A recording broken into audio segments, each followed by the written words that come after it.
this brings us to the phenomenon of overtones on the saxophone. And if you understand the overtone series, if you want to pull that up. Okay, so we're going to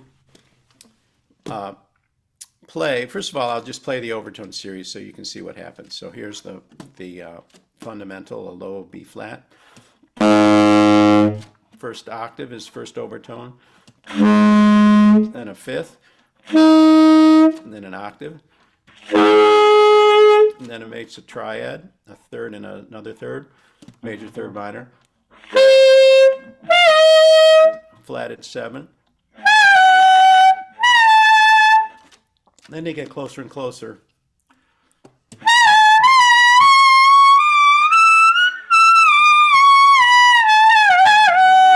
And I'm going to descend through those.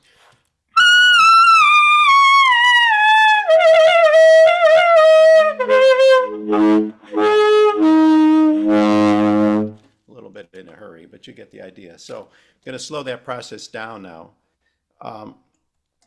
And what we're trying to do is get the tone of the overtone and the fact that we're playing an overtone, which means that our mind's ear is really hearing the right note and sending the right frequency to the reed. Okay, and we're going to match the sound of the overtone to the regular note.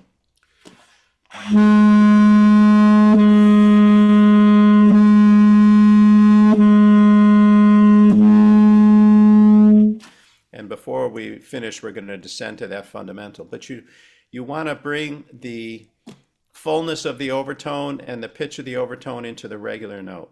Now, I'm going to tell you, you can still see me too, right? Yeah. Okay, it's very, very important that you understand about the length of the saxophone and being in tune. Because when they build this thing, they have to decide where all these holes are going to go, right? And that means it has to have some kind of fixed length. And what's going to happen, you say, well, I play sharp, I'll just pull the mouthpiece out. Well, if you pull that mouthpiece out, really not very far at all. I pulled it out about an eighth of an inch. You're going to try to match these overtones.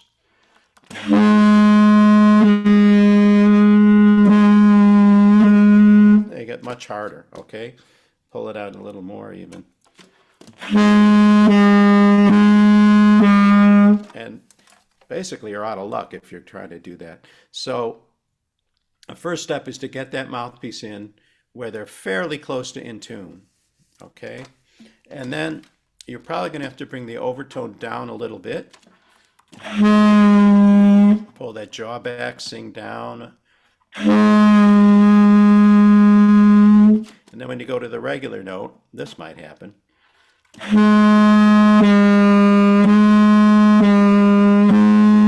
Even though I have the horn at the right length. What just happened is that the position of my tongue, which is hugely important for the sound on a reed instrument, was too low.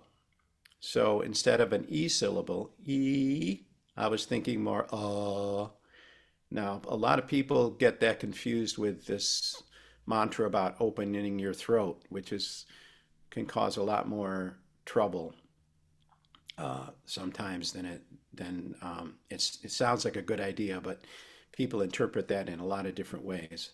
So to open your throat really is to be singing that low note, all right, like I was playing on the mouthpiece. But to get a good centered airstream and to get the pitch up on the shorter notes of the saxophone, meaning, you know, the palm keys and B and so forth, you got to have that tongue position really high in the back, like almost like you're saying K, or say like an H. You can tell by putting your hand here with your mouth wide open, make that H sound, and you should feel a real strong, you know, gust of air. With your mouth wide open, okay? Don't use your lips. It's not about that. If you're thinking, oh, you're going to get nothing. You're going to get no air pressure going across that reed. So the air, the engine, is not going to vibrate the reed at a steady rate. So if that tongue gets up in the back, That's going to bring that regular note up. It's not going to affect the overtone, the fundamental too much, because this is that big long tube, you know, that we don't have a lot of control over. But we certainly have a lot of control over the short note. So H, he.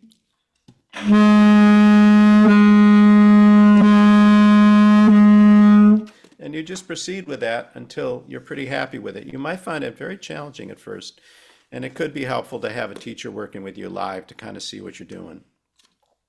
But a lot of people, they play too tight.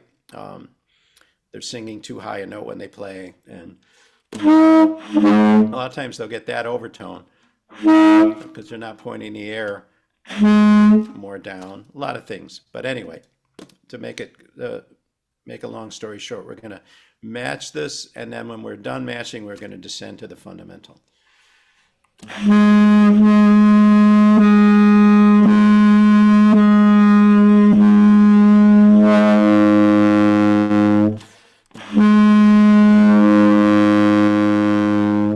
And very important to remember when you descend to that fundamental that you don't drop your jaw, because your embouchure has to support the reed. Your embouchure is like the bridge on a string instrument. If this is the reed is the string, okay, then that's the bridge. And if you let go of the bridge, everything's going to go slack. You're going to get that sound, okay? So keep that lip up into the reed, but keep these corners relaxed so that the sounds of the reed can vibrate or even pull down. And your voice will do the rest.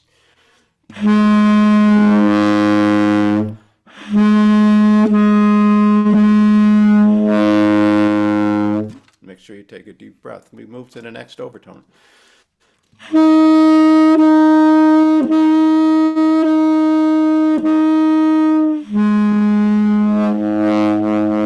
Ran out of air.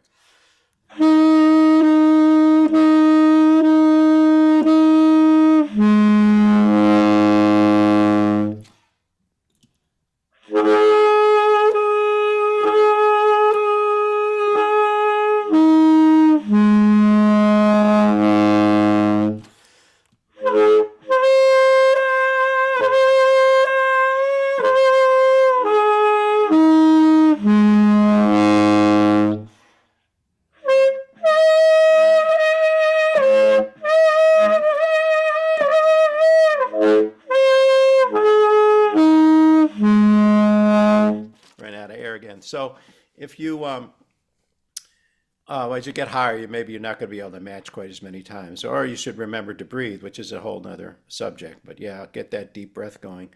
And you might just practice, before you start the matching, just practice descending on the overtones. And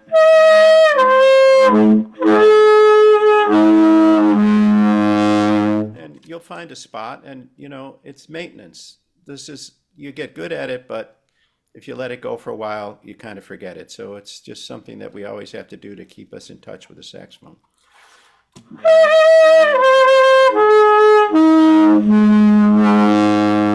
It got better as I practiced it because I got a good warm-up. So that's the match and descend. Yes. Yeah. We've got a question here about pointing the air.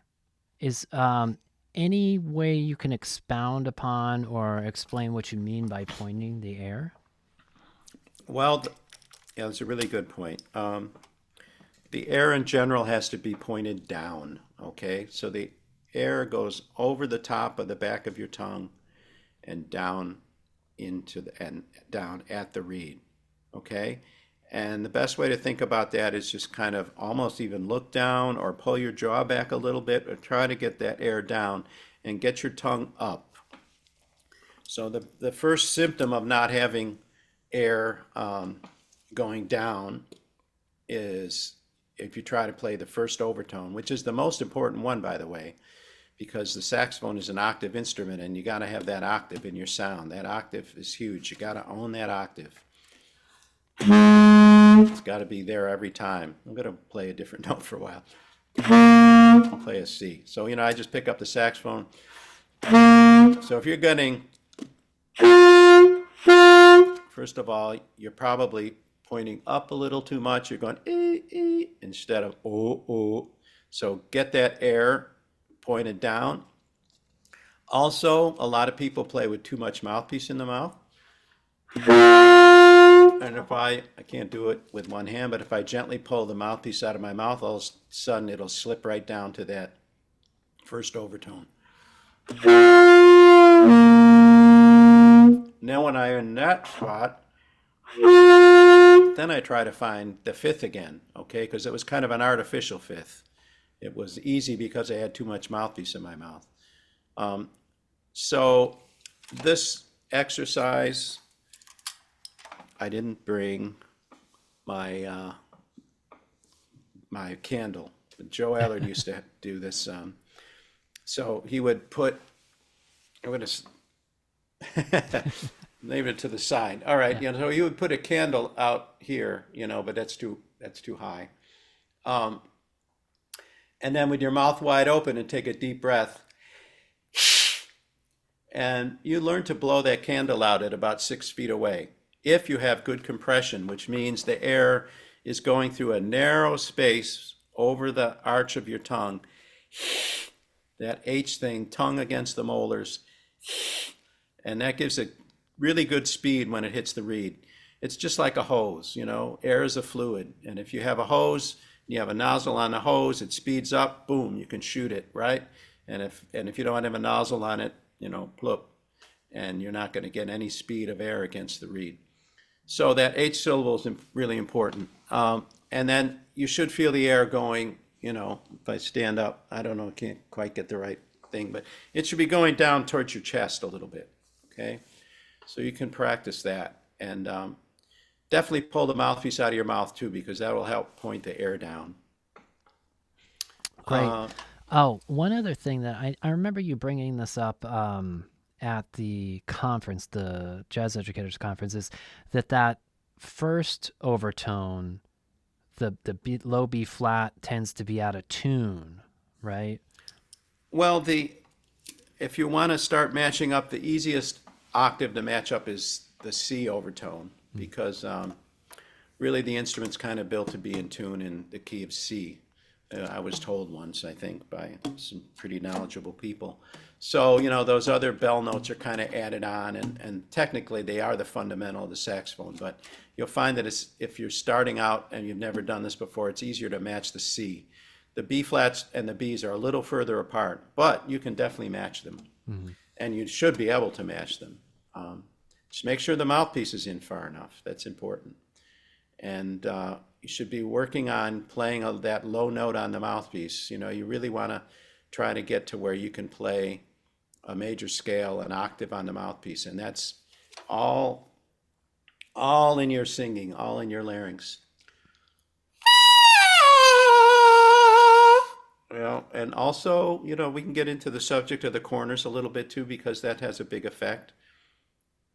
Your embouchure, okay, is responsible for putting pressure on the reed, just like if you think of the reed as a string, right? Like on a string instrument, too much pressure, you're going to choke it off. Too little, it's not going to vibrate, okay?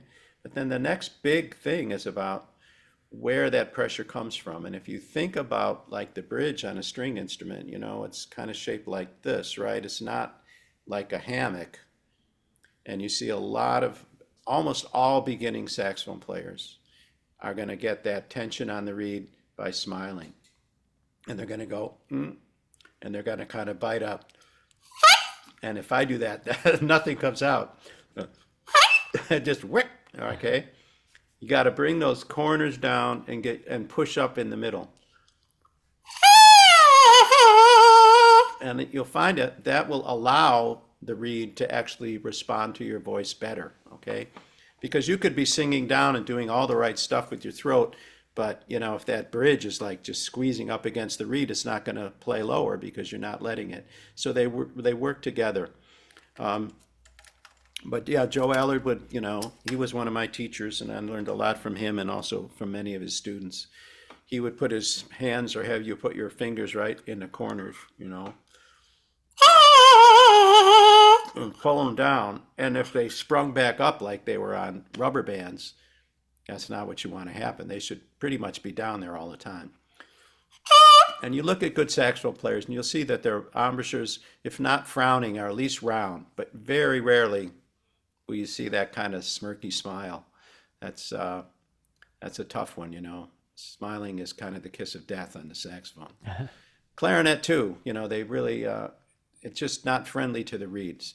It's pinching the sides of the reed, you know, it's doing, I don't know if you can see that, but it's, you know, it's pinching the two sides of the reed. We want the whole reed to vibrate, so the pressure's got to come from the middle. Yeah, good point. So then also in the embouchure, you know, if your lip is in too far, it's going to kind of get in the way of your voice. You'll notice like I do that and that changes my voice because it pushes my tongue back in my throat a little bit. You want it more forward, more like a V syllable or like a W. Okay, you still have lip over your teeth. And you can adjust that lip by rolling a little bit. If basically if you have more lip on the reed, it's going to be a little more covered. Put it, well, you won't hear it on the mouthpiece, but you'll hear it on the horn. So a little more lip on the reed is going to be a little more covered. Less lip or turned out and kind of find a more of an edge. So you can actually change the tone that much by just the way you dampen the sound with your lip.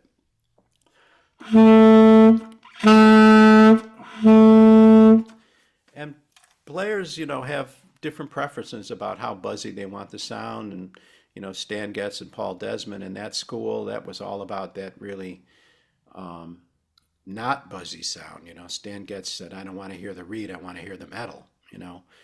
Whereas, you know, more rock and roll saxophone or even most of jazz players, you know, definitely Charlie Parker and Coleman Hawkins and everybody in that school, Coltrane, Sonny Rollins, that was all about, you know, hearing that vibrations. You know, Joe Aller would say to play the saxophone is to play the reed.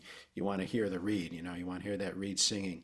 But it's not right or wrong, you know, if you can get what you want to get and you're, you know, you're happy with your tone. So yeah, we just dove into the whole embouchure thing a little bit. It's very important also, you know, to remember that the mouthpiece, the pressure in the reed comes up from the bottom, not down from the top. So you shouldn't feel like you're pushing down with your teeth into the mouthpiece. That's going to cause you to want to drop your jaw, and you want it just the other way around. You want to be receiving pressure with the top and pushing up with the bottom.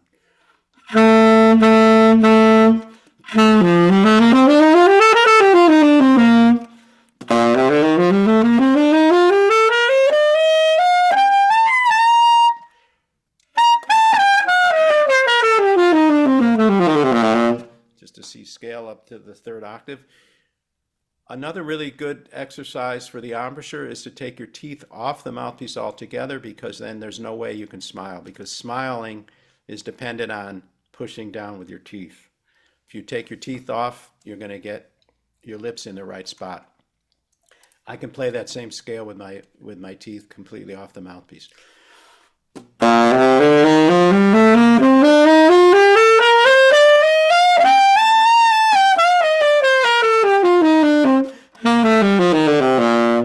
And of course, it's a little less stable because, you know, the mouthpiece wants to move around. But the whole point of that, the whole point of your teeth is just to hold it still.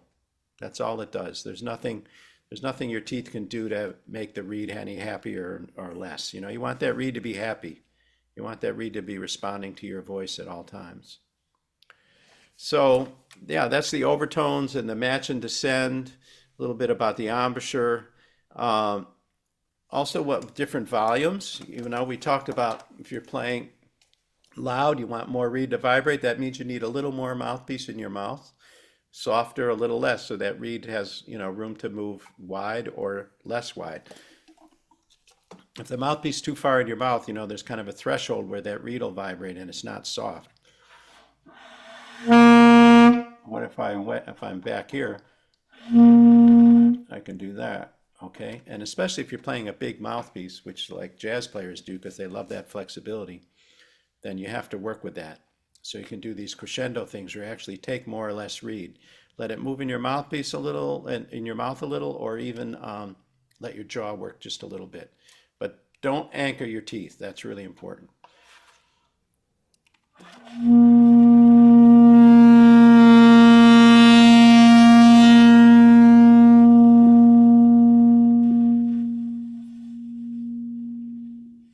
Like right to a whisper. So yeah, long tones, hairpin notes we call them. They're really, really, really helpful.